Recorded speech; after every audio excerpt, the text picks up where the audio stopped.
Hi, I'm Mark Rossano, founder and CEO of C6 Capital Holdings, coming to you from Primary Vision Network. Today on the EIA show, we're going to go through what's happened so far into the end of December and then how things are progressing so far in January on a global level. But it's going to be a little difficult to see because we're starting a new year. Some of the charts are just going to have a little dot. So it'll get easier next week, but I'll try to explain it so you're not trying to squint and understand what the chart is actually saying.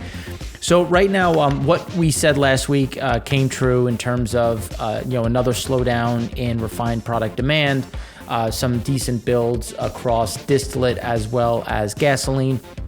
And then crude is the one that we continue to see some of this back and forth. So we had a decent draw on the U.S. side. It was down 4.55 million barrels. So it's when you look at it, even though refining capacity is slowing, and we've had some turnarounds that have just gotten initiated and will accelerate into the end of January, and then some additional or other ones will pick up in Feb. This is we're starting to see a slowdown. Even though we got an increase in imports, it was right in line with what we said was going to happen last week, but that's still low, and that's where you still have refiners operating fairly high for the amount of product that's in storage. And the imports still remain fairly low. So we do expect to see refinery utilizations come down a bit more. This will buffer some of these crude draws. We'll start to get a little bit of build, and we'll see some of the product builds, just slow down a touch. And we'll go through what does that mean in terms of where do we normally, to be clear, we normally see big gasoline builds. We typically have 1 or 2 weeks of distillate builds, and then we start to see draws. And typically we see some accelerating builds on the crude side. But we want to look at how is this happening, not only just in the U.S., but also around the world, because differentials are starting to tighten up a bit, especially out of Nigeria, Congo, and Russia, which is counter to what we saw last week. So we just want to look at where are they versus last week, where are they versus the last couple of months, and is this something that's going to continue? So in the first segment, we're going to go through a little bit of a summary, then the high level of the EIA data. In segment 2, we're going to go deeper into U.S. refined products in terms of builds, imports, exports. What are we seeing? What are we expecting on the demand side? And then segment 3 is going to be more globally focused, looking at what is happening around the world in terms of different product and oil movements.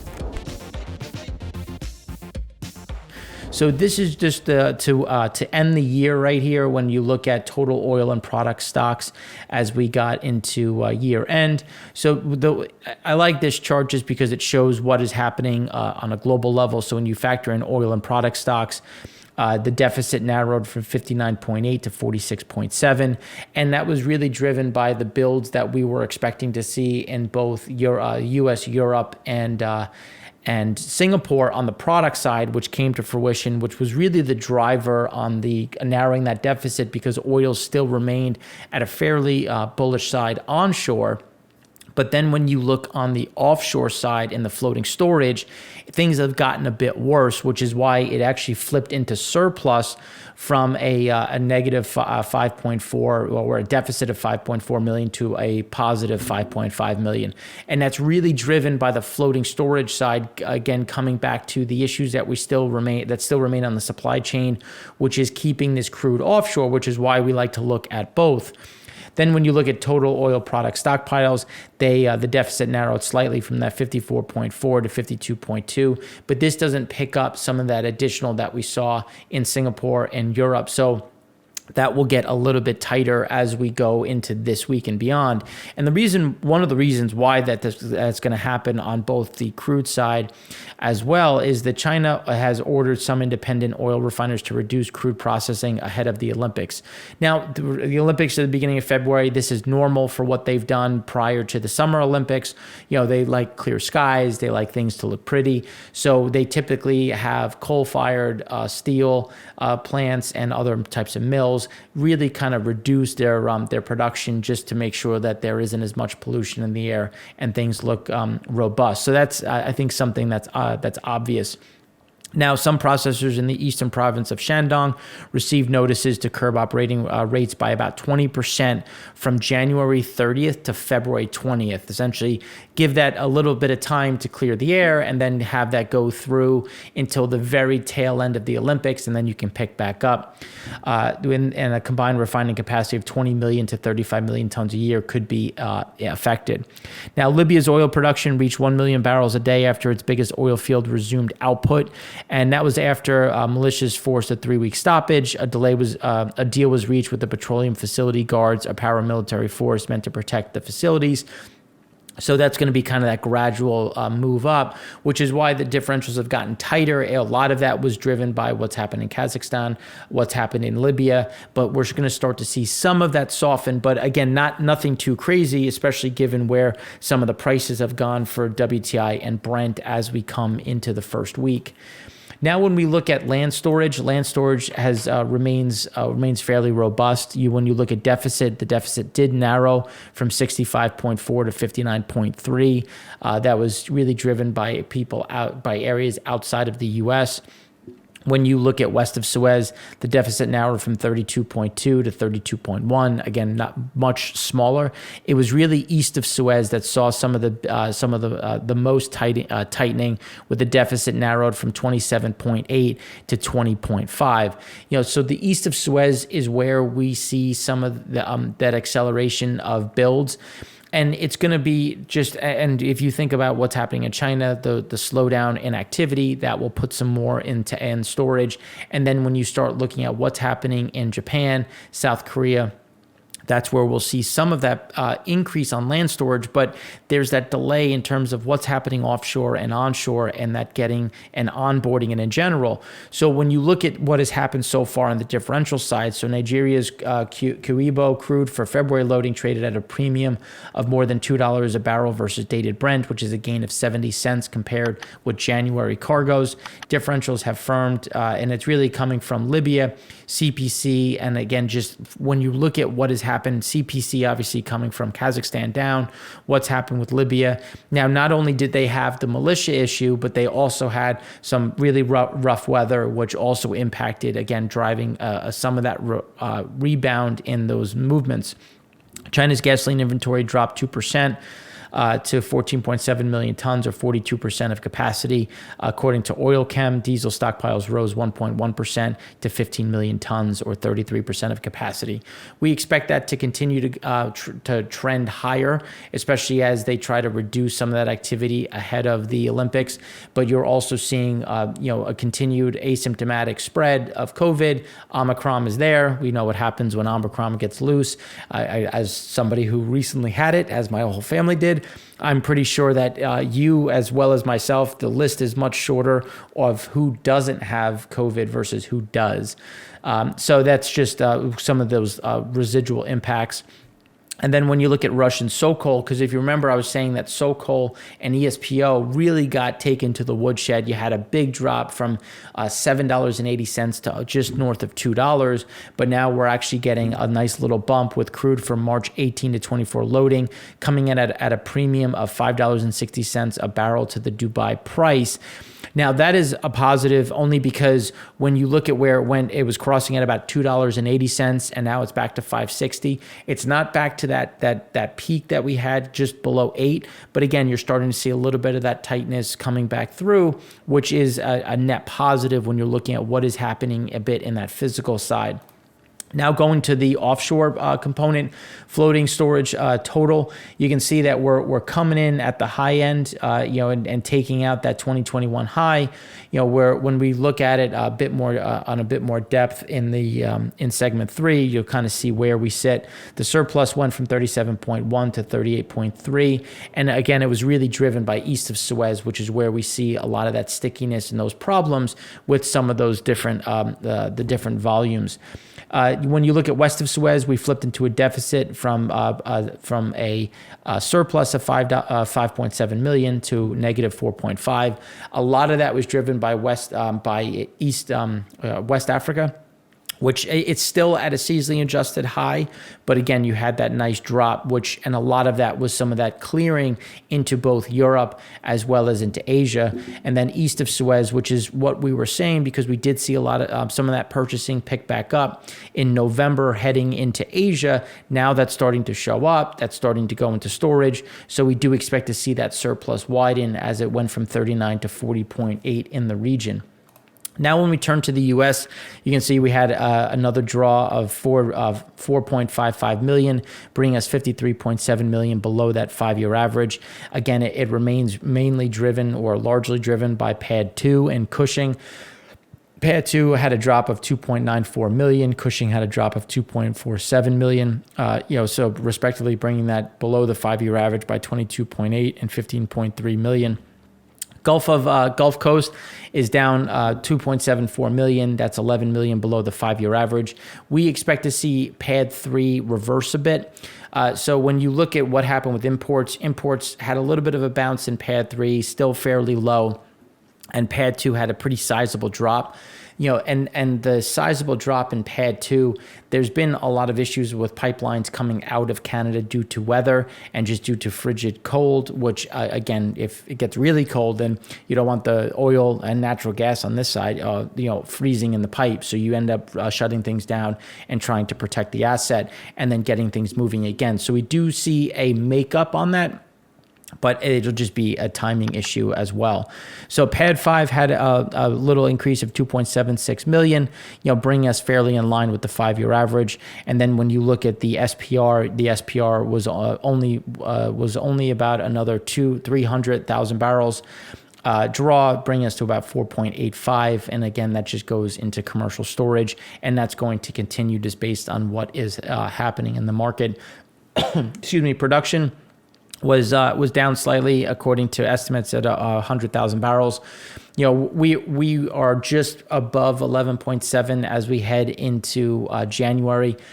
We expect to get to about 12.3 million barrels a day. That was something that we had said at the middle of last year, just based on what the trajectory was. The low end is about 12.1 million, but we think it's going to be closer to that 12.3, especially as we look at where liquids sit, where's natural gas, and then obviously oil is still at a level that's going to incentivize additional drilling.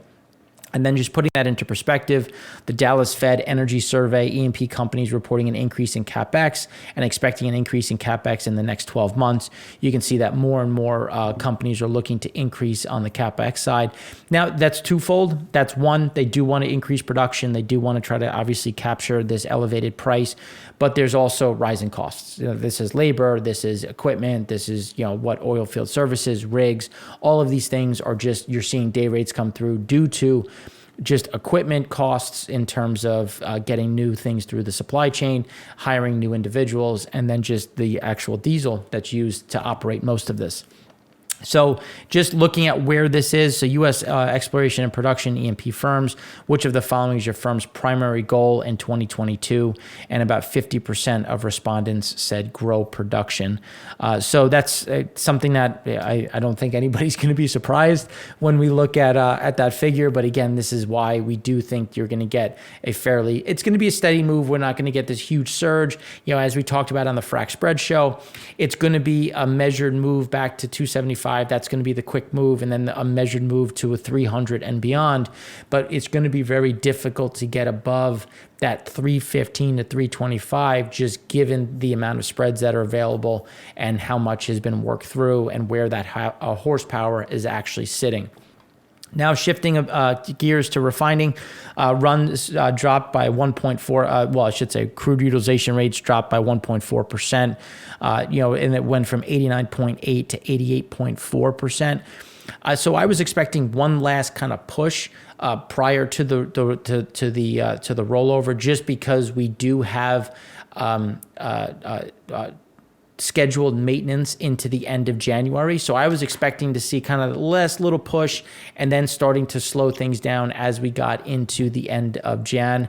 Instead, we had some unplanned downtimes. We had some flaring, which brought this down, but we're not going to get above that 90 at this point, just because we do have some of those overhangs when we start looking at what is happening on that downtime and that planned maintenance.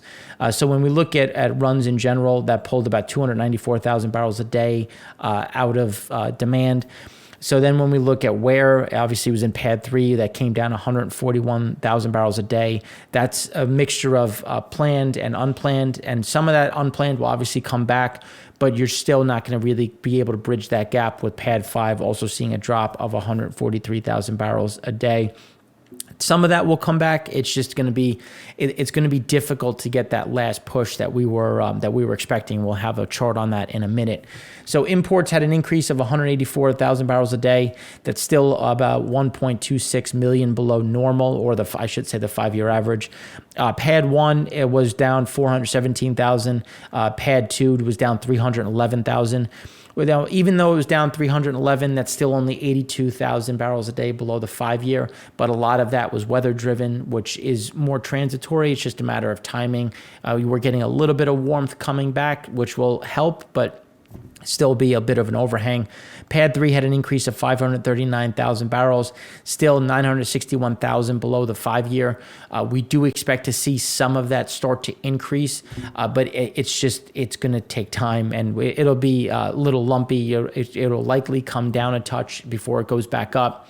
And then, as we've always said with Pad 5, we got a big spike of 452,000 barrels a day. That's 224,000 above the 5-year average. But last week was a bit low, so we did have a bit of that makeup. So we do expect to see Pad 3 steadily moving higher, and then obviously Pad 1 and Pad 2, mostly Pad 2 starting to see a bit of that jump. So then when we turn and we look at what is happening with imports in general for implied demand. So when we look at implied demand, gasoline actually had another reversal down. It was down 266,000 barrels a day, going from 8.17 to 7.9 million. We do expect to see a bounce. There's been a continuous move down in terms of gas buddy demand, what we're seeing as activity.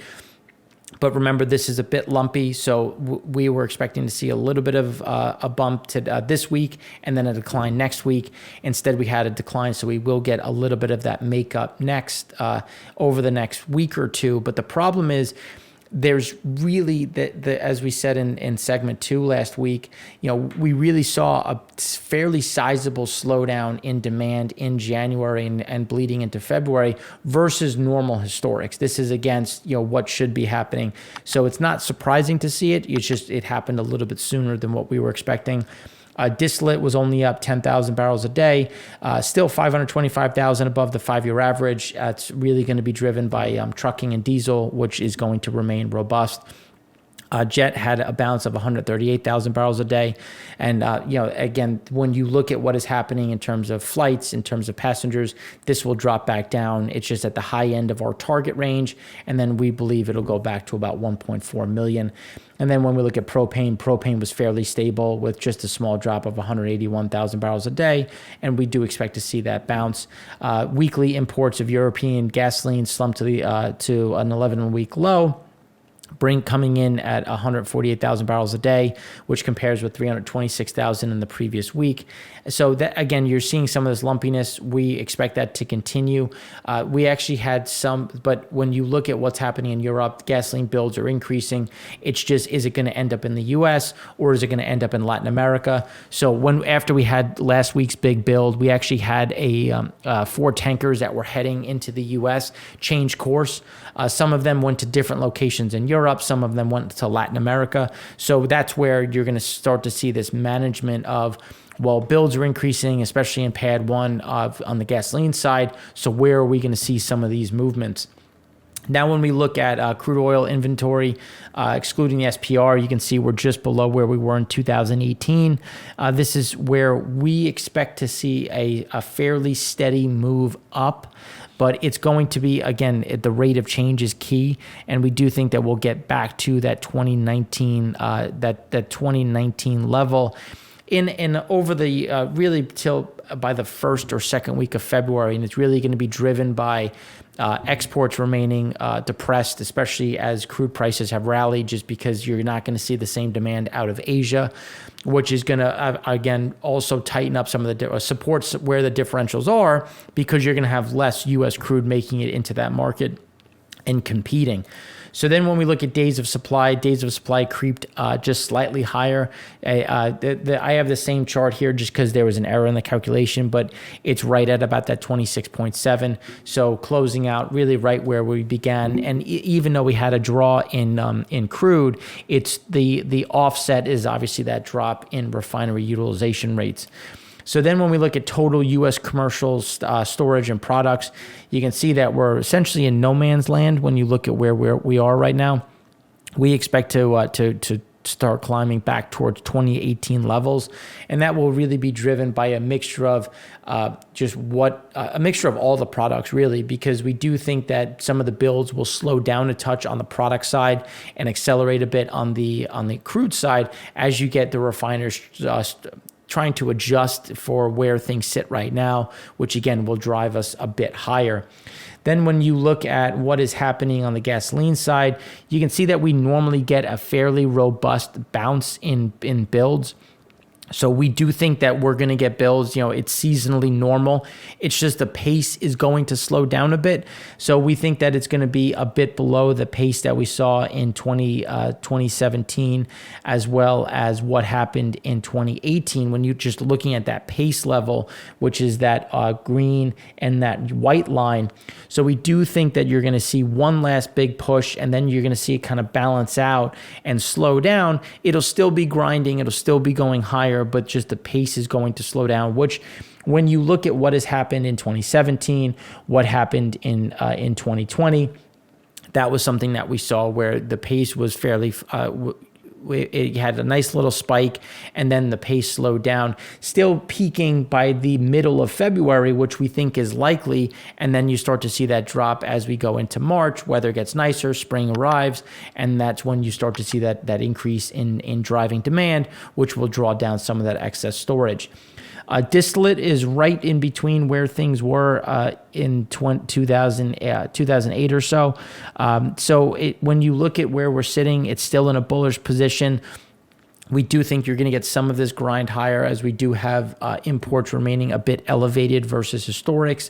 But again, diesel's there, heating oil's there. Heating demand, degree days is down slightly by about 17.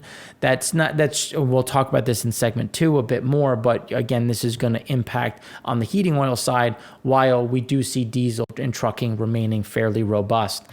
Now, when we look at jet fuel, you can see it's in no man's land at these lows. And remember, kerosene can be mixed with disti and back and forth when you're looking at the distillate cut. And this is really driven based on, there's been a ton of cancellations due to labor issues, due to low demand. TSA passengers continue to go down. So you're seeing more of that kerosene being left in the disti cut, which is resulting in some of this drop. Now, when we look at the crude curve, you can see that we're above 75 through most of 2022.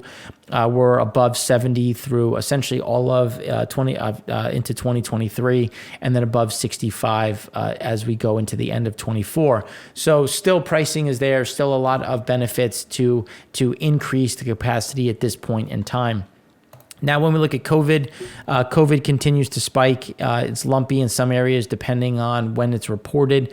You can see that India has started to see an acceleration, which is drawing up Asia Pacific, as we saw in Vietnam, South Korea, and now Japan is starting to pick back up. We see this as a continuation. We think things have kind of peaked in the U.S., and you'll start to see a pretty steady drop. Something similar to what we've seen so far in the U.K., as the U.K. is typically about 2 weeks ahead of us when you're looking at timing. Europe remains elevated, as we're starting to see some increases on mainland Western Europe, which is also going to impact some of that driving. Still, again, we do expect to see it remain fairly sticky versus historics, but again, you're still going to see some of those headwinds in the storage numbers. So now when we look at PADD 3 crude storage, we're right between where we were in 2016 and 2020. If you look at what is normal, We typically start to see those the builds increase in the middle of January, and then they normally peak by the time we get to the first week of March, and then they go sideways a bit. So we just think we're gonna have a very seasonal move, and we're assuming that we're gonna follow that 2020 level, then that in terms of that slow grind back up, and it depends on where. You can see that there's been some sharp increases. We don't think it's going to be that sharp. We think it's going to be very measured, and that's where we're going to see those builds continue to shift higher. And in Cushing, we're just below where we were in 2020 and 2019. We think it's going to follow kind of closer to where we were in 2020, where kind of choppy, fairly sideways. But if you average it out, we're probably going to creep higher. But it's really just going to be driven based on how soon how soon can we get some of that capacity coming back out of Canada. Now, when we look at floating storage shifted higher in the U.S., and this is against kind of supporting our view that we're going to start to see some of those imports accelerate in PADD 3. It's not going to get back to the 5-year average, but we do think it's gonna creep again further closer to it, and then remain essentially between the low end and the 5-year average when you're looking at what is to come. Now, when we look at crude oil imports, you can see, as we were saying, we were right in the low end of the cloud, that little dot right there. And we think it's going to creep higher and continue to be fairly elevated, versus where we have been, and move further into the low end of that cloud. So then when you look at PADD 2, you can see that we've now fallen below that 5-year average. We expect to see this bounce. It's just a matter of timing. We had some sizable moves in the last 3 weeks of the year. Now, as you can see from what is now the top end of that cloud, so there was that natural drop. We did have the weather issues, and we do expect to see that bounce back up and go above the 5-year average. Now, when we look at refinery utilization rates, you can see on that 29-year average, we normally see this drift lower. It's just we were expecting it to come in fairly elevated and then fall. Instead, it had that drop, and now we don't see too much of an elevation. It's more of a sideways move. So the historical comps will get easier, and then we'll see essentially that peak turnaround as we get into February. So that we've gone through, both global summary and U.S. summary. In the next segment, we're going to go deeper into what is happening in PADD 2 and some of those underlying demand numbers that we're seeing, and how do we expect that to finish out January and heading into February.